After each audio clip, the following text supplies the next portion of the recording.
So, Sfirat Omer is an important mitzvah. We count Sfirat Omer every day, ideally with a blessing. It's like a privilege to say a blessing over Sfirat Omer, because if you count it each day, you can continue saying the blessing. So if you made the count in the night, each night, or you counted even the next day without a blessing, the next night you can count with a blessing. So each day you need to count it, and if you count it every single day, you can continue with a blessing. If you don't, you still count it without a blessing. So there are situations where someone misses a day. If you miss one full day from the night till the next night, that full time period, 24-hour period, then you've lost the opportunity to say a blessing. So an interesting question comes up with regards to a bar mitzvah. Let's say a young boy counted the Omer with a blessing for 20 days, and then he becomes a bar mitzvah on the 20th day. The 21st night of the Omer arrives, the nighttime. He's an adult now. Okay, so what do? Do we say, you were a kid and you weren't obligated to mitzvot, so it's like you never counted with a blessing, so now you're an adult, you've missed all those 20 days? Or do we say, because you were saying the blessing and you were doing it out of chinuch education, and now you're an adult, it's a natural flow of things that you can continue saying with a blessing? It's an interesting question.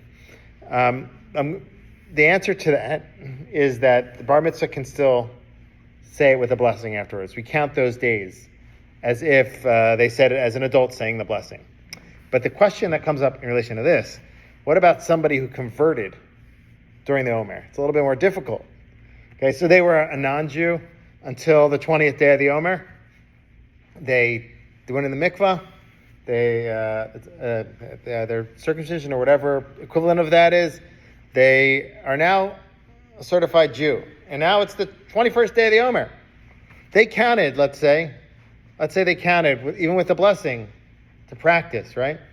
So now it's the 21st day. Can they count it now as a Jew on the 21st day? What do you think? Yes or no? Okay, those are the two options. Okay. So there's some, like a minority approach that says that.